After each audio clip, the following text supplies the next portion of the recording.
स्वागत है आप सबका Indian film history and news channel पर।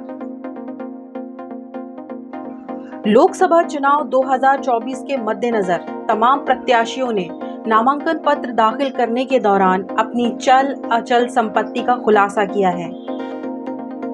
बॉलीवुड और भोजपुरी इंडस्ट्री से भी कई सेलेब्स इस बार चुनावी मैदान में हैं। इसमें कंगना रनौत, हेमा मालिनी से लेकर पवन सिंह तक के नाम शामिल हैं। इन सेलेब्स उम्मीदवारों ने भी नॉमिनेशन दाखिल करने के दौरान अपनी संपत्ति का ब्यौरा दिया है। वहीं प्रधानमंत्री नरेंद्र मोदी ने भी नामांकन दाखिल करते समय अपनी संपत्ति का खुलासा किया है, जिसे देखने के बाद पता चलता है कि कंगना रनौत, हेमा मालिनी और पवन सिंह के पास पीएम मोदी से ज्यादा कैश है। चलिए यहाँ जानते हैं किसके पास कितनी संपत्ति है। बता दें कि कंगना रनौत बीजेपी के टिकट पर हिमाचल प्रदेश की मंडी सीट से चुनाव लड़ रही हैं। एक्ट्रेस ने हाल ही में अपना नामांकन दाखिल किया था और एफिडेविट में अपने चल अचल संपत्ति का ब्यौरा दिया था। इसके मुताबिक कंगना रनौत के पास 91.50 करोड़ रुपए की संपत्ति है। कंगना रनौत के पास मुंबई में 7 और मंडी में 1 यानी कि कुल 8 बैंक अकाउंट हैं, जिसमें कुल मिलाकर 2,56,86,468 रुपए जमा हैं। IDBI बैंक में एक्ट्रेस के 2 अकाउंट हैं, जिनमें से एक में 1 करोड़ 7 लाख और दूसरे में 22 लाख जमा है। कंगना का बैंक ऑफ बड़ौदा में भी एक खाता है, जिसमें 15,18,949 रुपए डिपॉजिट है। मुंबई के HSBC बैंक में कंगना रनौत के 1,08,84,401 रुपए और स्टैंडर्ड चार्टर्ड के अकाउंट में 1,55,504 रुपए की रकम जमा है। ICICI बैंक में एक्ट्रेस के 2 अकाउंट हैं, जिनमें से एक में 26,061 रुपए और दूसरे में 50,000 रुपए जमा है। कंगना रनौत के पास 3 करोड़ रुपए की डायमंड ज्वेलरी है, 5 करोड़ की गोल्ड ज्वेलरी है और 50 लाख की चांदी की ज्वेलरी और बर्तन भी हैं। कंगना के पास 2 लाख रुपए कैश और 75,000 रुपए की कीमत वाला वेस्पा स्कूटर है। उनके पास 28.73 करोड़ रुपए की चल संपत्ति है और 62.92 करोड़ रुपए की अचल संपत्ति है। कंगना रनौत पर 17.38 करोड़ रुपए का कर्ज भी है। वहीं actress turn politician Hema Malini Uttar Pradesh की मथुरा लोकसभा सीट से बीजेपी की उम्मीदवार हैं। हेमा ने भी नामांकन दाखिल करते समय हलफनामे में अपनी संपत्ति का ब्यौरा दिया है। इसके मुताबिक हेमा मालिनी के पास 3,39,39,307 रुपए के जेवरात हैं। वहीं उनके पति धर्मेंद्र के पास भी 1,75,08,200 के आभूषण हैं। बैंक में जमा हेमा की कुल संपत्तियों की कीमत 12,98,02,951 रुपए है। वहीं उनके पति धर्मेंद्र के पास उनसे 17,15,61,453 रुपए की संपत्ति है। हलफनामे के अनुसार हेमा के पास 18,52,865 रुपए कैश है, जबकि धर्मेंद्र के पास 43,19,016 रुपए नकदी हैं। जमीनों की बात करें तो हेमा के पास कुल 20,91,360 अचल संपत्ति है। वहीं उनके पति धर्मेंद्र के पास 93,67,813 रुपए की अचल संपत्ति है। इन सब के अलावा हेमा पर 1,42,21,695 रुपए का उधार और उनके पति धर्मेंद्र पर 49,67,402 रुपए का उधार है। हेमा मालिनी के पास करीब 1,13,60,51,610 रुपए की अलग अलग प्रॉपर्टीज हैं। वहीं उनके पति धर्मेंद्र के पास 1,36,07,66,813 रुपए के बंगले और अन्य एसेट्स हैं। वही बात करें भोजपुरी फिल्म इंडस्ट्री के सुपरस्टार पवन सिंह भी चुनावी मैदान में हैं। वो काराकाट लोकसभा सीट से निर्दलीय चुनाव लड़ रहे हैं।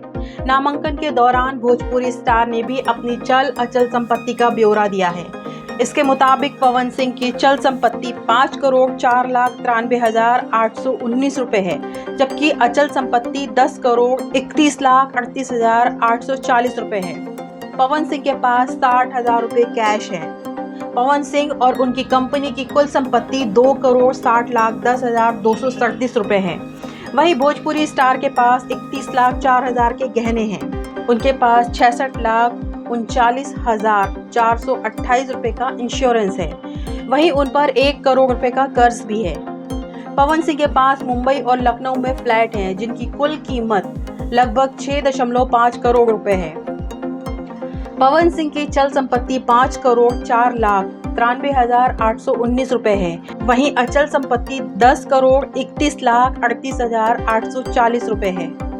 प्रधानमंत्री नरेंद्र मोदी ने तीसरी बार वाराणसी से अपना नॉमिनेशन दाखिल किया है। इस दौरान हलफनामे में उन्होंने अपनी संपत्ति का ब्यौरा भी दिया है, जिसके मुताबिक पीएम नरेंद्र मोदी के पास 52,000 रुपए कैश हैं। वहीं पीएम मोदी के 2 खाते हैं। इनमें गुजरात वाले बैंक के खाते में 73,304 रुपए जमा है। वहीं वाराणसी वाले खाते में सिर्फ 7,000 रुपए हैं।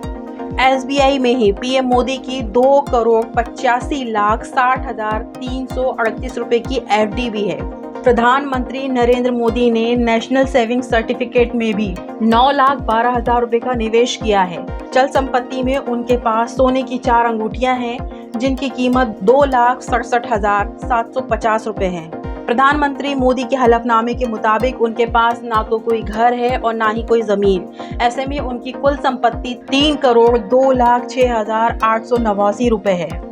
वही बात करते हैं बॉलीवुड एक्टर रणबीर कपूर की। तो रणबीर कपूर की फिल्म रामायण इन दिनों सुर्खियों का हिस्सा बनी हुई है।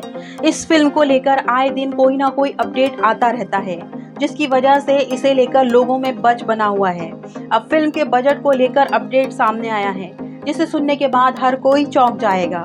इसका बजट इतना है कि इसमें ना जाने कितनी फिल्में बन जाएंगी। नितेश तिवारी रामायण को 3 भागों में बनाने वाले हैं। फिल्म का बजट 800 करोड़ से ज्यादा बताया जा रहा है, जो रणबीर कपूर की एनिमल के बॉक्स ऑफिस कलेक्शन जितना होगा।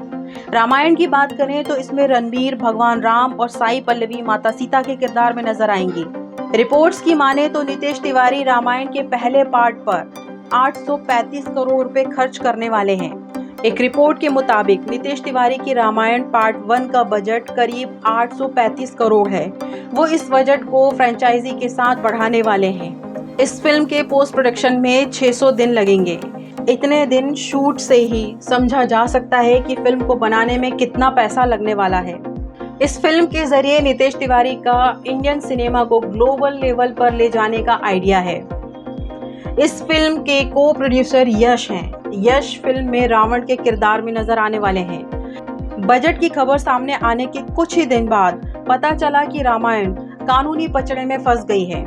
एक रिपोर्ट में दावा किया गया है कि बौद्धिक संपदा अधिकारों पर विवाद के कारण रामायण को कानूनी समस्याओं का सामना करना पड़ रहा है। ऐसा कहा जाता है कि रामायण का primary production house Allu Mantena media ventures LLP project Ramayana के अधिकारों को लेकर प्राइम फोकस टेक्नोलॉजीज लिमिटेड के साथ लीगल कॉन्फ्लिक्ट चल रहा है। दोनों ने अप्रैल 2024 में इस पर समझौता करना शुरू कर दिया है। तो ये थी बॉलीवुड दिन भर से जुड़ी हुई कुछ खबरें। Thanks for watching Indian film history and news. ऐसी ही बॉलीवुड से जुड़ी खबरों के लिए सब्सक्राइब करें हमारे चैनल इंडियन फिल्म हिस्ट्री को। एंटरटेनमेंट की दुनिया में जॉब्स पाने के लिए फिल्मी जॉब्स ऐप डाउनलोड करें। Available on Android play store. Entertainment industry के लिए इंडियन फिल्म हिस्ट्री की ओर से सौगात। डाउनलोड कीजिए शॉर्ट मनोरंजन ऐप। अब ये उपलब्ध है एंड्रॉइड और iOS में।